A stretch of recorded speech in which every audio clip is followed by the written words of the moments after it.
pense à cette belle histoire d'un éducateur syrien chrétien qui est de la région de Homs et d'un éducateur syrien musulman qui est originaire de Homs mais qui est réfugié au Liban, qui se retrouvent et qui se reconnaissent après s'être séparés pendant 3 ans, 4 ans peut-être.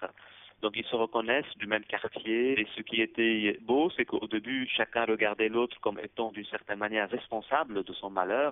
Celui qui est réfugié, qui a dû quitter sa ville, Homs, regardait l'autre qui reste encore en Syrie comme étant un peu le complice du système qui l'a fait partir. Et l'autre qui vit encore à Homs, le chrétien, regardait l'autre comme étant aussi un peu la raison de l'insécurité, de ses malheurs et des problèmes de la Syrie aujourd'hui.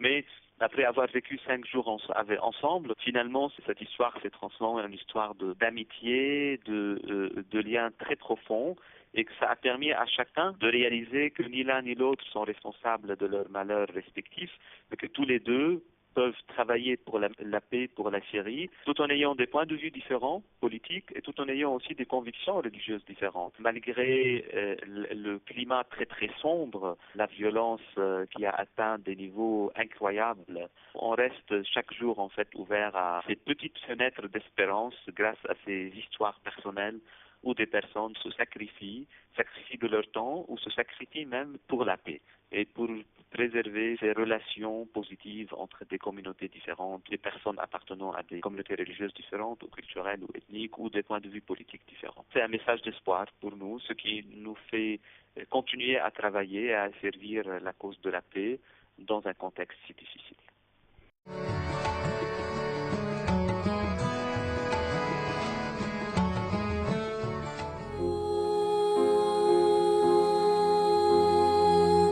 Sous votre protection, ô très sainte Mère de Dieu, les chrétiens des églises d'Orient ont toujours trouvé refuge. Rassemblez les chrétiens d'Orient et d'Occident dans l'amour de votre Fils, afin que l'unité des églises ressemble à celle de la Trinité sainte, du Père et du Fils et du Saint-Esprit. Donnez-leur le courage dans les épreuves, la patience dans la persécution, l'espérance dans les conflits.